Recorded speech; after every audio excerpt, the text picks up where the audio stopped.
The problem we have with the dysfunction, I say, in many people today is that there are objective things inside themselves that are unhealthy, that are harmful to them.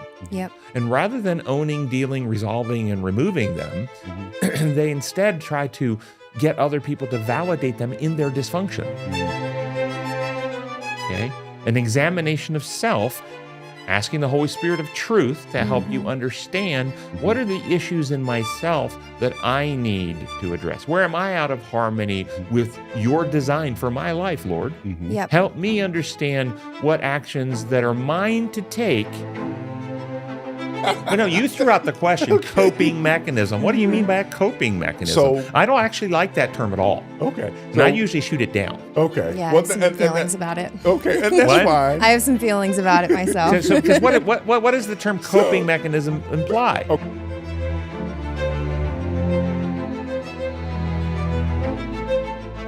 Welcome to Design for More, sponsored by Come and Reason Ministries and Honey Lake Clinic. I'm Dr. Tim Jennings, and I'm joined today by one of our counselors, Danielle Rome, and one of our chaplains, Pastor Ed Anderson. And today we're going to be talking about mental health principles of mental health. Danielle, Pastor Ed, mental health principles. Well, I'm excited about this program, and I think you guys are probably also excited about Absolutely. it. So how do we define, do we start with defining mental health, or we start defining mental health principles? What do you guys think we should do first? Well, we're in I think many people would say we're in a mental health crisis in this country, in this world. Mental health problems, and so I think it's a good idea what you said, to try to define what is it. What do we mean by mental health? Mental. Some people say behavioral health. Some people say emotional health. But what do we mean? I see it as the ability to tolerate life experiences that are difficult while being able to thrive at the same time. That's a very broad definition, but that's the general way that I see it. And I would agree. I'd also probably add, maybe it may not necessarily be a definition, but it's a thought. Mental health also helps. The importance of mental health is being able to add coping mechanisms, helping people find good coping mechanism. I can't speak English. Let's see, because I think this is a confusing question for a lot of people. If we stepped away from mental health and just said physical health, what does it mean to be physically healthy? Is that an easier or harder question? Easier. I think that would mean doing something that's going to help your body operate the way it was designed. Okay. And so Yeah. physical health would be manifested in the capacities for you to functionally do Yes. with reasonable ease Yep. all the activities of a physical being that would normally see clearly, good vision, hear well, speak well, move your body without pain and without suffering, to have efficient digestion and respiration and all the aspects of our physical being, that all these systems work optimally so that we actually are thriving, developing, and what we call healthy, vibrant, Absolutely. full of life. Yeah, absolutely. Right? So mental health then, does mental health on the side of our minds, our emotions, our relationships, our attitudes, does it also fulfill those same elements? In other words, that we thrive, we're healthy, we are able to fulfill and engage in activities in meaningful ways to produce outcomes that are beneficial to ourselves and those around us. Yes, sir. I would agree. Absolutely. I would agree. Yeah. I do want to point out, I think you can be mentally healthy while still experiencing pain. I think pain is a very real part of life. And I don't think that necessarily means that things are not functioning adequately. I think actually the ability to feel pain is a sign that things are functioning well. That's a very good clarification, because when I said without pain, I was talking about pathological pain, Okay. arthritic pain, Right. Right. heart, what we call angina, pain where you're not getting blood to the heart and you're having chest pain. Okay, I was talking about pathology, but you're correct. Pain is a warning mechanism that something is actually out of harmony with what's healthy. Most of the time, unless it's the type of pain you get from pressing oneself the pain of muscle burn when you're exercising Yes. and so forth. Yes. Okay, so there are healthy aspects of pain, but my intention was, so thanks for that clarification. Yeah. My intention was to point out that health is without the pathological pain that interferes with functioning. Right. Absolutely. Yeah. Okay. And- So go ahead. I was going to say, and what would you guys say are some good aspects? Aspects? Thank you. You would think I'm speaking another language here. Of good mental health. What would you say? What would be, if we were like talking to our viewers or listeners right now, what would we say would be good aspects of great mental health? The ability to think clearly, Okay. to listen to, understand, comprehend perspectives, attitudes that disagree with your own, to be able to examine the pros and cons of those positions, come to your own conclusion, to function on principles that are healthy for all involved. One of those principles is the principle of liberty, that we can see things differently from another person, and we give them freedom to have a different perspective that we may still disagree with, but we can still value them as a person, even if they hold views or perspectives different than ours. That's healthy. That's mentally mature approach to life. Yeah. The immature, the unhealthy, are the intolerant, those who are threatened by positions or perspectives that differ from their own, and their fear then leads them to take actions in their own mind, create fantasy stories, denial, distortion, projection, okay, these types of things, Yeah. and then to project their own self-dissatisfaction out on others and vilify others. And this leads to all types of isms, sexism and racism and nationalism and all the isms that we get because people's fears are not being worked through in a healthy way, but they're being projected out in those ways. Yep. And I think practically speaking, Dr. Jennings, too, someone who's watching or listening right now, with all the information that you just shared, a practical way to apply what you just said is like, for instance, for my home, one of the things that my wife and I decided to do as we were raising our children was that we wanted to make sure that they understood that they had a voice in our home, that even though they were children, and in most households, I don't know about you guys, but I grew up, it was always, do as I say, and you felt like you didn't have the opportunity to share certain things. And so we created a culture within our home that our children knew, regardless of what they were saying, they had a voice and their voice mattered. And we may not have always agreed with certain things they may have said, but they knew they had a platform. They knew that they had the opportunity to have those conversations. And so I think that could be considered part of the law of liberty. It wasn't just about us saying that you have to do it exactly as we're saying, and we don't care what you think. We made sure that they knew that they had a voice, and it created individuals who now have stronger, not just relationships, but they're more apathetic to others. So let's unpack why that was healthy. Okay. Okay, because I assume you're bringing that up as a example of something that helps promote mental well-being. Yes, sir. Mental health. Okay, why? What actually happened in what you described that was healthy for their minds? The fact that they knew that their parents were willing to listen to them, that they had a voice. A lot. What did that fact do for them? It encouraged them, made them feel empowered. Okay, so what did it help develop in them? Confidence, self-awareness. Perhaps. Okay. Perhaps. Okay. Confidence doesn't typically come simply because someone has heard what you've said. Okay. Confidence usually comes through application and validated outcomes where you've succeeded in something you've applied yourself to. I agree. But you're going down the right trail, I think. Okay. What was it they were experiencing and what you were doing? I'm just trying to unpack for our audience. Right. That this is not accidental. This isn't some magic mumbo jumbo. There's actually operational, functional things that happened in what you described with your children that was good for their mental health. And what happened is, in my view, one of the things that's very important And this goes back to the name of our show, Designed for More. We have a designer who created us in his image. And every single human being has their own unique identity and individuality. Absolutely. And what you were doing in that process is, even if giving them that space to have a voice, to voice their concerns, their ideas, their disagreements, that was not the same thing as surrendering authority to allow their voice to change the standards of the rules. That part. Okay? That didn't happen because you were the parent, so you still made the standards and applied them even when they voiced disagreement. Right. But you validated that they are free to have that perspective. And you probably said things that when you have your home, you can do it that way.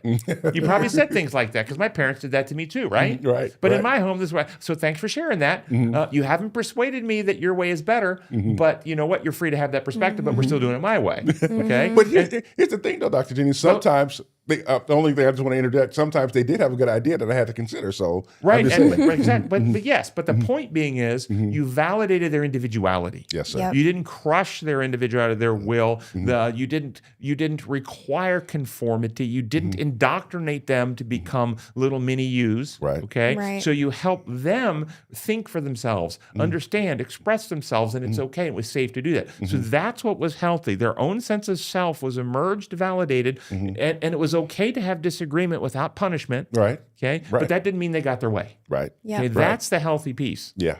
Yes, sir. Yep. I agree. And I'm hearing two main themes in all the things that both of you are saying, and that's health in a sense of self and health in the way that we relate to other people. And so it sounds like what you were describing with your kids addresses both of those issues, helping them develop a sense of self, an identity that's separate from you, but also at the same time learning to respect somebody in authority and understand that just because you have a sense of self doesn't mean that that self then overpowers.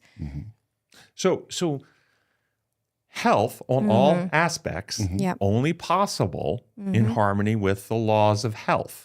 Right. Laws of health are not man-made rules. Right. They're the laws upon which life operates. Right. So nutrition, respiration, hydration, these things are physiological laws that our physical health depend upon. And if you break those laws, then you suffer physiological unwellness.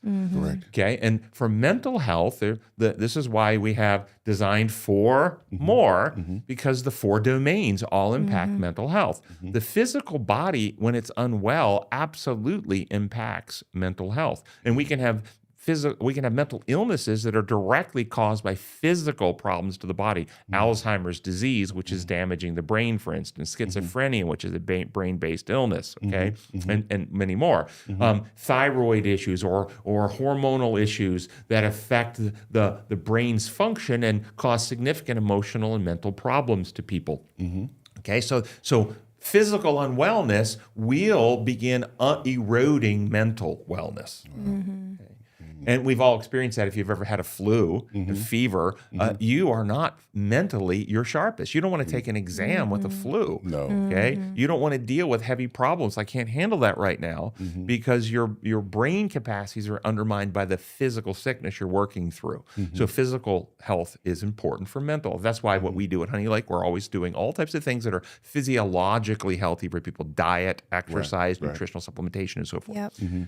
But also relationship health. Yeah. Okay. People who have conflicts in their relationships, arguments, hostility, breakups, so forth and so on, that will impact their mental health. And what you described with your children was a demonstration of healthy relating that helped foster and develop healthy relationships. And so here's the general principle. You can't have a healthy relationship with an unhealthy person. Yeah. That part. You can't. Wow. Okay, and many people will allow their own mental health to suffer because they don't have, and this is one of the principles now of mental health, healthy boundaries. Yep. Healthy boundaries can be physical boundaries, like a fence between two neighbors. But when we talk about this, we're actually talking about emotional boundaries. Yeah. A boundary where my feelings, my beliefs, my attitudes, my internal sense of well-being, my confidence in me, etc., is not dependent upon whether you like me or not, how you treat me or not. Yep. Okay? My internal sense is bounded in my relationship with my Creator, and I have peace with myself even if you're mad at me, as long as I am conducting myself in harmony with what the Creator had me do. Right. I don't have peace with myself if I'm doing evil. But if I'm doing righteousness, good, carrying out my duties to the best of my ability, and somebody doesn't like it, and they reject me for it, okay? If I'm healthy, I grieve the fact that maybe our friendship is broken or we can't connect, but I don't feel internally broken, sad, insecure, fearful, and compromise my principles to get them to like me. And many people we see here and we treat in the mental health community have dysfunctional relational boundedness. Yep. Okay, where their sense of well-being, they try to get a sense of emotional well-being and mental well-being from the validation and approval and speaking in from other people. That's good. Okay, so relationships. I won't expand. We can expand on all of them, do a whole show, but I'll just mention real quickly spiritual well-being. If you're spiritually unwell, you don't have mental health. And then, of course, psychological well-being, in your own dialogue with yourself, the own methods you use, internal ways you process and interpret events in the world around you. If you interpret events in ways that are out of harmony with how reality works. Yeah. Yep. Globalization. Everything I do, I always mess up. Okay. Nobody ever likes me. Right. Okay. No These one ever types of understands. exactly. Okay. These globalizations that are factually false, untruths. And if we accept and apply untruths to our lives about ourselves, the world around us, God, anything, untruths in our own process and belief system undermine mental health and well-being. Yep. So Absolutely. I'm going to throw that back out at you because I could keep going, but I don't want to. I want your input on, because we're doing a show on the principles. So the principles of mental health cover the 4 domains: body, relationships, mind, and spirit. Yep. I had a question for the two of you all, if you all don't mind, and that is for the listeners and those who are watching, how can they develop healthy and great coping mechanisms? Because I know that comes up a lot here at Honey, like, talking with some of the patients, they're always talking about how they need to come up with more effective coping mechanisms. So what would you say? So why don't you define, Okay. or Danielle, I don't care who defines, but define what you mean by the term. Well, no, you threw out the question, coping mechanism. What do you mean by a coping mechanism? So- I don't actually like that term at all. Okay. And I usually shoot it down. Okay. Yeah, Well, I have some feelings about it. Okay, and that's What? fine. I have some feelings about it myself. So, 'cause what does the term coping mechanism imply? Okay, so I'll do this. So once again, I'll make sure I explain it this way. This is not something that I came up with. This is something that I know patients have said to me. I want to develop healthier coping mechanisms as far as how to cope with certain stimuli in my life, so I don't go down the wrong road. I'm using their terminology and their words. So please correct where correction is needed. But this is something that I've heard patients say before. I'm dealing with a particular situation. I haven't dealt with it well at home. I've come here to Honey Lake to learn how to deal with it better. So I think that's probably how they would define a coping mechanism: how to handle or deal with certain issues that may come up in their life that they haven't handled well, and they need to. What do you think about coping mechanisms, Danielle? I think coping mechanisms can be a temporary help while somebody is fixing the actual problem. Okay. I couldn't have said that better. That's brilliant. Because we think about, I just have to cope with life. I just have to tolerate and handle life. When there are very practical things that a lot of the time can be done to actually improve somebody's situation, but they maybe don't want to do them, or they're difficult for various reasons. And so I think about coping skills as something that temporarily gets you through so that you can then get to that resolution. I would agree with you. And so for me, I also reframe that. You might need a coping strategy like you need a crutch. Yes, Okay? exactly. A crutch takes some pressure off while the bone is healing. But you don't go on the crutch exactly, you don't permanently. live on crutches your whole life. Exactly. Okay, that's not the goal. Exactly. Okay? Yeah. And so my goal for people are not coping mechanism, but internalization and applications of God's principles. The actual methodologies or the laws of health, if you will, that life is built upon, that they become the internalized operating modes that a person thinks through, discerns through, acts upon, chooses in governance of themselves. Right. Okay. And that would be, one of those would be the truth. And so in relationships with people, how do I cope with this? By discerning the truth. Okay. It's not a coping mechanism. It's an application of what actually works. And the truth is, this person's got a lot of negative attitude, or this person's accusing me. It's not, you know what? Am I willing to give that person, then law of liberty, am I willing to give that person freedom to think ugly things about me? Am I willing to give that person freedom to not like me? As long as I know those things are not true about me. Yeah. Okay. Or do I get all bent around the axle and lose my peace if someone makes accusations or perspectives about me that are not true? The problem we have with the dysfunction, I say, in many people today is that there are objective things inside themselves that are unhealthy, that are harmful to them. Yep. And rather than owning, dealing, resolving, and removing them, they instead try to get other people to validate them in their dysfunction. Wow, that's good. And if you don't, then you get accused of being an intolerant bigot or something else. So should people remove that whole term out of their vocabulary then? Well, no, I think they just need to understand it like you do crutches. We don't remove crutches out of our... Exactly. There's a place for them. Okay. But the problem is many people, crutches, if you had a broken leg and you couldn't walk at all and somebody gave you crutches, boy, what? I can get around again. Oh, and many people then... when it comes to coping skills, it worked for that circumstance. Yep. But and so they keep using the coping skill, but they never actually internalize the principles and fix the problem. Yep. That part. Can The crutches are not helping the leg. no, but can the healing of the leg be painful? Yes. Yes. Absolutely. Going to physical therapy, putting weight on it. And could a person say, oh, I have less pain when I'm on crutches? Exactly. Yeah. I think that's what you're trying to say. Yes, absolutely. Okay. Yeah. And I think that also something that I like to teach people is that different coping skills work for different people. So to try different things to see what's helpful to you. I think sometimes people can try a coping skill and it doesn't work for them. And then they use that to validate that maybe they're stuck in their position. They can't do anything about it. Well, I've tried these different ways of coping. I'm not going to get better. Nothing's going to help. And so, okay, well, let's, again, deal with the actual problem. But then through that, experiment with different ways of coping that are actually helpful for that individual. So can we try to list some principles that are understandable and applicable, people can actually take action and use, Absolutely. that are central to mental well-being? Can we list some principles? And then like principle 1, principle 2, can we list any of those? Any principles that are a requirement? And if you're not doing them, you won't have mental health. Very good question. Right. Exactly. Designed for Or is more. that what you're asking No, for? no, I'm yeah, asking. yeah. Are there principles involved in that? Yes. How would you articulate them? Seriously, think that through. Yeah. I mean, I think examine what's out of balance. Take an honest inventory of what your life realistically looks like right now. What's out of balance? So what And do principle, something about it. are you articulating when you say examine what's out of balance? You're actually applying Self-awareness. self-awareness is what you're doing with the principle. And the principle is the principle of truth. Right.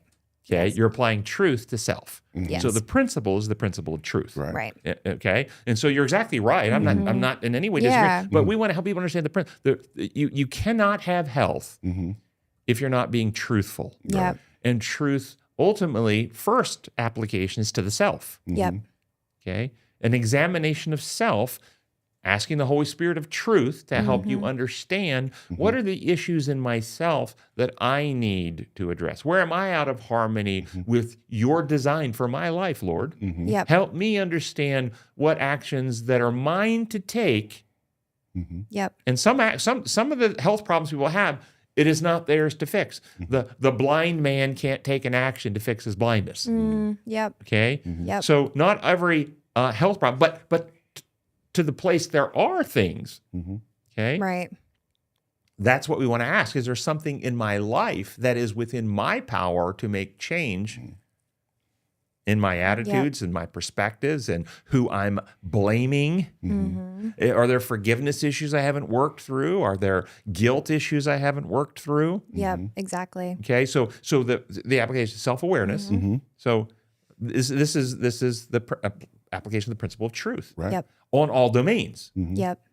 So all 4 domains. Do we need to be truthful about what we're doing physiologically to ourselves? Yeah. Yeah. Are the things I'm putting in my body actually in harmony with the laws of health, or are they breaking the laws of health? Right. Do I put in substances that help me relax and feel better, but are actually harmful to myself? Exactly. Yeah.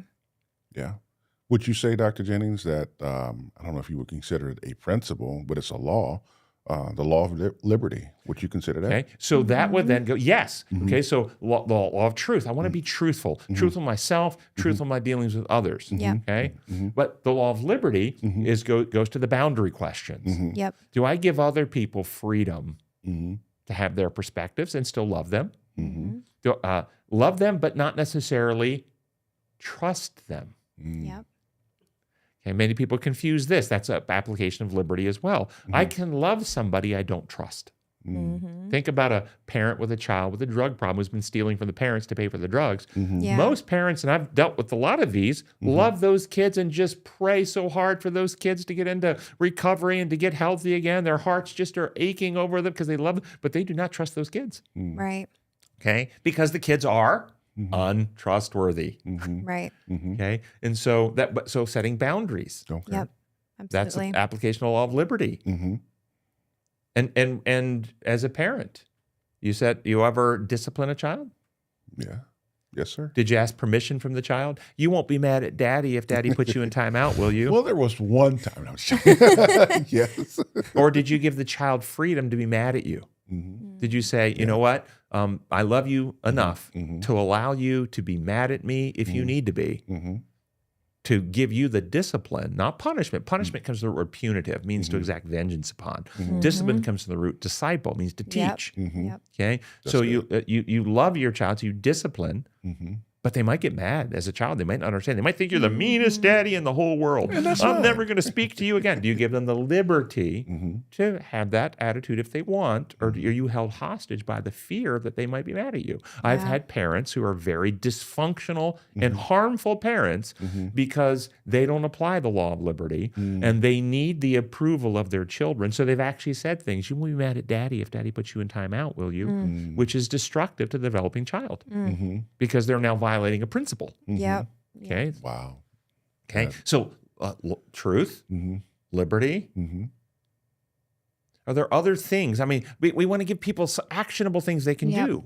What are actionable things they can do to find mental health? Well, okay, physically, examine your life in the light of truth physically and examine, are you doing things that are, because if you're not physically healthy, it will compromise your mental health. Depression is driven to a large degree by unhealthy lifestyles. Yep. Anything that increases inflammation in your body increases your risk of depression. So unhealthy food choices are highly inflammatory, and illegal substances or heavy alcohol use. Yep. All of these things drive physiological inflammatory molecules that actually undermine brain efficiency and then drive increasing both anxiety and depressive and sleep problems and okay. Yeah. And so one question simply is looking at your life and saying, am I doing things do I have a lifestyle of physical well-being? I have a routine exercise program. I go for a 20, and here's an exercise,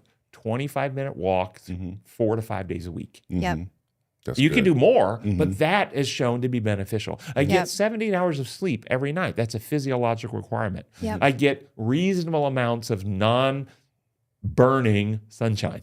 Okay, I don't get burnt, but I get sunshine that's healthy, vitamin D, and it also has it helps your immune system and so forth. I drink 8 glasses of water a day. Water is my drink, not Coca-Cola. Okay, water actually is healthy for the body. Absolutely. Yeah. I mean, these are simple things. Yeah. And so a person can do those things, and then they can have questions related to, talking to their doctor about, losing weight, A lot of adult onset diabetes issues are lifestyle driven, cutting the sugar out, Yeah. eating more, roughage in the diet, like carrots and apples and things like this, Yeah. right? That's Yeah. good stuff. Yeah. good Checking stuff. for vitamins, seeing if you're deficient in anything. Something that simple can have huge consequences. Well, Chaplain, I'm going to put the spotlight on you now. Oh, good night. Okay, because one of the Good aspects morning. we haven't delved into on mental well-being is spiritual health. Yeah. And do you have some insights onto spiritual problems that undermine mental health? In my experience, one particular thing that can undermine mental health is misinterpretation of scripture or misunderstanding. So Go ahead. I'm sorry. no. Can you have an example? So, if a person says, well, I actually had a patient that I had a conversation with about this even just a few days ago, where the patient was feeling that God was mean. He was very judgmental.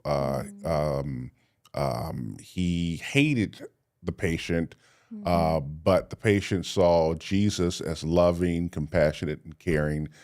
And it was basically based upon the patient's lifestyle and the patient's thought process. And because they felt that they could never do anything right, that they could never have a really good relationship with God, because God was always going to be judgmental and so forth and so on. But that was based upon their interpretation of Scripture. And so what you just described there, to my mind, I immediately, one of the things I teach the staff is that all of our treatment starts with an accurate diagnosis. If your diagnosis is not correct, then most of the time, almost always, your treatment is not correct. And so when you said that, my mind immediately went to what I think the root idea diagnostically is that causes this belief in this patient. Okay. And I can just tell you what I think it is. Okay. But this root idea that what is the single idea that's deeply buried in Christianity, that's accepted as orthodoxy, that would cause, if you believe this idea causes one to believe in a God like you described, an authoritarian God who must punish, who must inflict, who's judgmental. Okay, the idea is God's law functions like human law. Yep. Yes. Absolutely. If you believe God's law functions, human law is made up rules that require judicial oversight and external enforcement, the infliction of punishment. That's how human law works. Yes, sir. God is the creator. And as creator, his laws are the laws in which reality operate. Laws of physics, law of gravity, laws of health, what we've been talking about here, law of liberty, et cetera. Okay? Right. That's how reality works. And if you break the laws of health, you do not have to have a trial. You do not have to have a judge inflict penalties upon you. You reap them in your being. And so the Bible teaches in Galatians 6:8, those who sow to the carnal nature, from that nature reap destruction. That's laws of health. That's design law. That is not how human law works. And so people who believe the lie that God's government works like a human government, he makes up rules, he has a legal system, he oversees it with recording angels, like basically like police with radar detectors, following you to see every mistake you've made. Right. And then he will use his power to punish you unless you get someone to go to court for you and pay a penalty in your behalf, leads to this fear. Yeah. Okay. And so we have to when you bring them back to the truth of how that God is creator and his laws are design laws, then you can help them see, here's a couple of truths that you can help them see. There is nothing you can do to cause God to love you more. And there's nothing you can do to cause God to love you less. However, there are things you can do that can cause you to either alienate yourself from God while he still loves you, and thus injure and harm yourself and be miserable, or harmonize yourself with God and experience the abundant life that Jesus has promised us because we've chosen to return to love and trust in him. So God will love you no matter which path you take. His love for you will not change. No. What will change is the quality of your life and what you experience by the choices you make. I agree. Yep. And so that's one thing that with that particular patient, I had to lay out and tried to get them to reframe their thought process and even the things they had learned previously. So the spiritual principle what you described, again, what is it that brings healing is truth. Absolutely. And Satan is the father of lies. Yep. So the belief in lies undermine love and trust and increase a sense of fear. Okay, that's what's happening there. Absolutely. Truth dispels lies, restores to trust, and when we restore to trust, the fear goes away. Yep. Okay, and then we have reconciliation with God, and we have peace with Him. Absolutely. Okay, so these are the principles involved, and then there's another principle or another design law called the law of worship. In psychiatry, we call it modeling, but we actually change neurobiologically and characterologically to become like the God we admire and worship. Even if we worship no God and we worship the scientific method and believe in atheism, that actually changes us as well. Okay, and in the Bible, you can find this in 2 Corinthians 3:18. By beholding, we become changed. And in Jeremiah says they worshiped worthless idols and themselves became worthless. In Romans 1, it says they exchanged the truth of God for a lie and worshiped images made with their own hands, and their minds became dark and depraved and futile. Okay, it is a law. We will become like. And so when we worship an authoritarian dictator, we are not ennobled and we are not developed. We become frightful and fearful, and we become either intolerant judges in Christianity, or we become passive pawns who look to some church authority to tell them what to do without thinking. The Bible said it, I believe it, that settles it. I don't ask any questions because I don't want to get in trouble. I just want my foot on base so I can't be tagged out. Yeah. Okay? And this is what happens when this is all contrary to the actual truth as it is in the scripture, when God says, come, let us reason together. Though your sins are like scarlet, they'll be white as snow. Absolutely. Every person to be fully persuaded in their own mind, Romans 14. We're to develop by practice the ability to discern right from wrong, Hebrews 5:14. And so God has created us with a mind, and He wants us to exercise our capacities to, as we said in the beginning, to become mentally healthy people, have the mind of Christ, who have grown up in the full stature of Jesus Christ, which only happens through exercise. That's the law of exertion. Yes, You sir. want something to get stronger, you must exercise it, because if you don't use it, you Lose it. lose it, right? And so these intimidating God concepts that cause people to shut down their thinking and believe without exploration because someone in authority said so actually infantilizes their minds and makes them less capable of actually fulfilling God's purposes. Yeah. Yeah. And I tell you, Dr. Jennings, I know that we have a show that's going to be coming up soon where we're going to be talking about mental health in the church. And I think you're leading right into it with this conversation right now. So let's go ahead and wrap this up. Bring this. We talked about mental health principles. I hope the audience understands that those principles are like the laws of health, but they actually operate on our mind, and they have the power to understand them and choose in harmony of themselves to live those principles, and they will experience ever-increasing mental health. I want to thank you for joining us today. Hope you will join us again next time for our next show, which we're going to do mental health in the church. If you have questions and like to have us discuss your question on the show, you can email your questions to designedformore.net. Designedformore.net. Thank you for joining us, and we'll see you next time. Thank you for joining us on Designed for More, brought to you by Come and Reason Ministries and Honey Lake Clinic. Also, don't forget to check out our other podcasts for more inspiring content.